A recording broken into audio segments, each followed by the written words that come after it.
नमस्कार मित्रांनो, जय श्रीराम। स्वागत आहे आपलं हेमंत टेक्निकल व्ही या चॅनलवर। चॅनलला लाईक करा, सबस्क्राइब करा आणि शेअर करा। आज आपण बघणार आहोत की मुख्यमंत्र्यांनी काढलेले योजना दूत या योजनेची माहिती बघणार आहोत। तर याच्या मागचे उद्दिष्ट काय व हा JR का काढलेला आहे आणि ही योजना कोणासाठी व कोण कोण व्यक्ती पात्र आहेत तर बघूया आपण JR आणि व्हिडिओ शेवटपर्यंत बघा। तर JR बघत असताना तर महाराष्ट्र शासनाचा आपण शासन निर्णय बघणार आहोत।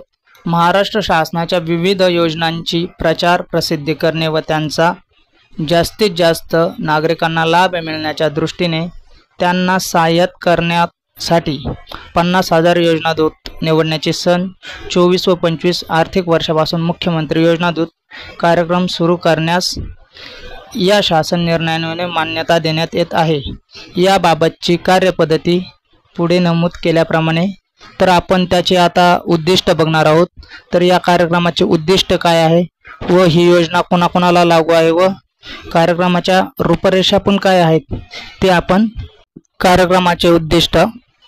तर उद्दिष्ट महाराष्ट्र शासनाच्या विविध योजनांचा प्रचार प्रसिद्धी करणे व त्यांचा लाभ जास्तीत जास्त नागरिकांपर्यंत पोहोचवणे याकरिता मुख्यमंत्री यांनी योजना दूत थेट ग्रामस्तरापर्यंत नेमणे। आता आपण त्याची ठळक वैशिष्ट्ये बघणार आहोत, रूपरेषा बघणार आहोत।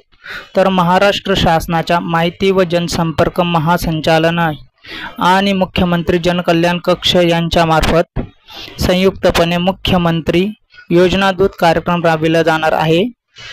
राज्यात कार्यरत प्रशासकीय यंत्रणेला मदत करण्यासाठी मुख्यमंत्री योजना दूत नेमले जातील।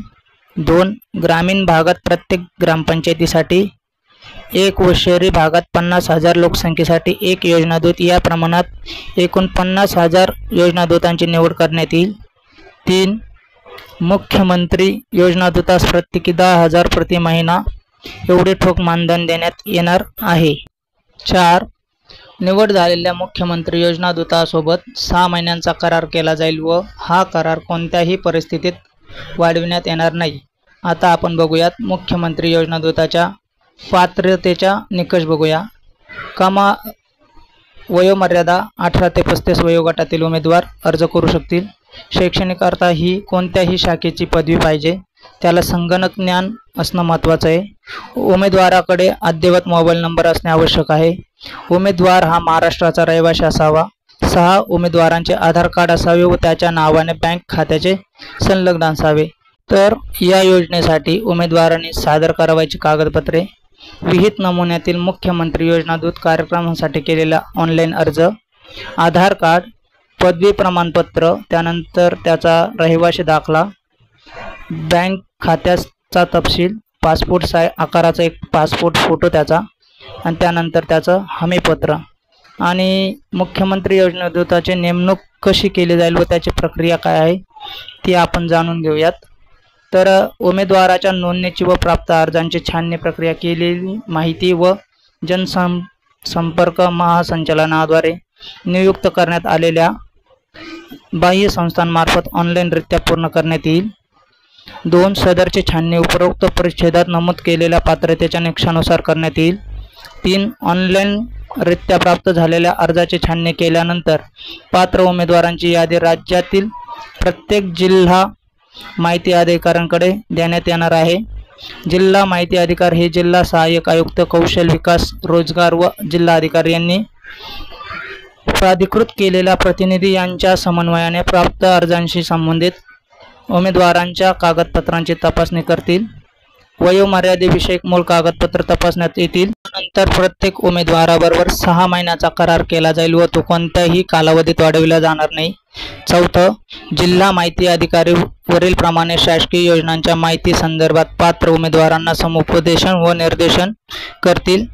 जिल्हा माहिती अधिकारी हे जिल्हा सहाय्यक आयुक्त कौशल्य विकास रोजगार व जिल्हा अधिकारी यांनी प्राधिकृत केलेल्या प्रतिनिधी यांच्या समन्वयाने संबंधित जिल्ह्यातील ग्रामीण भागात प्रत्येक ग्रामपंचायतीसाठी 1 व शहरी भागासाठी 5,000 लोकसंख्येसाठी या प्रमाणात उमेदवारांना योजना दूत म्हणून पाठवतील। 6 मुख्यमंत्री योजना दूत या कार्यक्रमांतर्गत उमेदवारांना सोपविण्यात येणारे कामकाज हे शासकीय सेवा म्हणून समजण्यात येणार नाही।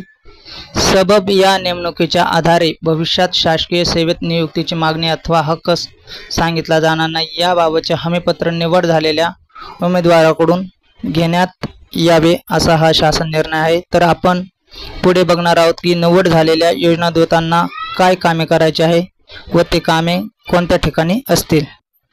योजनादूतांनी करावयाची कामे।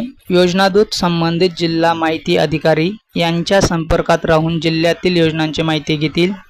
2. प्रशिक्षित योजनादूतांनी त्यांना नेमून दिलेल्या ठिकाणी सक्षम जाऊन त्यांना ठरवून दिलेले काम पार पाडणे व त्यांच्यावर बंधनकारक राहील। 3. योजनादूत राज्य शासनाच्या विविध योजनांचे प्रचार आणि प्रसिद्धी करताना ग्राम पातळीवरील नियंत्रणांशी समन्वय करून शासनाच्या योजनांची घरोघरी माहिती देतील व यासाठी प्रयत्न करतील। 4. योजनादूत दर दिवशी त्यांना दिवसभर केलेल्या कामाचा विहित नमुन्यातील अहवाल तयार करून तो ऑनलाईन अपलोड करावायचा आहे। 5. योजनादूत यांना सोपविलेल्या जबाबदारीचा स्वार्थासाठी नियमबाह्य कामासाठी उपयोग करणार नाहीत, तसेच ते गुन्हेगारी स्वरूपाचे गैरवर्तन करणार नाहीत। योजनादूत तसे करत असल्यास निदर्शनास आल्यास त्यांच्यासोबत करण्यात आलेला करार संपुष्टात आणण्यात येऊन त्यांच्या जबाबदारीतून मुक्त करण्यात येईल। 6. योजनादूत अनधिकृतरित्या गैरहजर राहिल्यास किंवा जबाबदारी सोडून गेल्यास त्याला मानधन अनुज्ञेय राहणार नाही। अशा प्रकारे योजनादूतास ही कामे करायची आहे। तर आपण पुढील बघूयात की मुख्यमंत्री योजनादूत कार्यक्रमाच्या अंमलबजावणीसाठी येणाऱ्या प्रशासकीय खर्चाचा निधी। तर या योजनेसाठी किती निधी गव्हर्नमेंटने दिलेला आहे तो आपण बघूया। संदर्भाधीन दिनांक 9 जुलै 2024 रोजीच्या शासन निर्णयातील परिच्छेद क्रमांक 7 नुसार योजनेच्या अंमलबजावणीसाठी येणारा प्रशासकीय खर्च तसेच प्रचार व प्रसिद्धी यासाठी कौशल्य रोजगार उद्योजकता व नाविन्यता विभागाने वरील परिच्छेद क्रमांक 11 अन्वये नमूद केलेला एकूण अंदाजित खर्चाच्या 3% इतक्या निधीची तरतूद करावी व त्याचप्रमाणे माहिती व जनसंपर्क कार्यालय कार्यक्रमाअंतर्गत झालेल्या खर्चाच्या अदागई संदर्भातील सर्व देयके आयुक्त कौशल्य विकास रोजगार उद्योजकता यांच्याकडे पाठवावीत। सदर शासन निर्णय संदर्भाधीन 9 जुलै 2024 रोजीच्या शासन निर्णयातील परिच्छेद 6 अन्वये मंत्रिमंडळाने घेतलेल्या निर्णयानुसार निर्गमित करण्यात येत आहे। सदर शासन निर्णय महाराष्ट्र शासनाच्या www.maharashtra.government.in या संकेतस्थळावर उपलब्ध करण्यात आला असून त्यांचा संकेतांक असून हा आदेश डिजिटल स्वाक्षरीने संक्षेपित करून काढण्यात येणार आहे।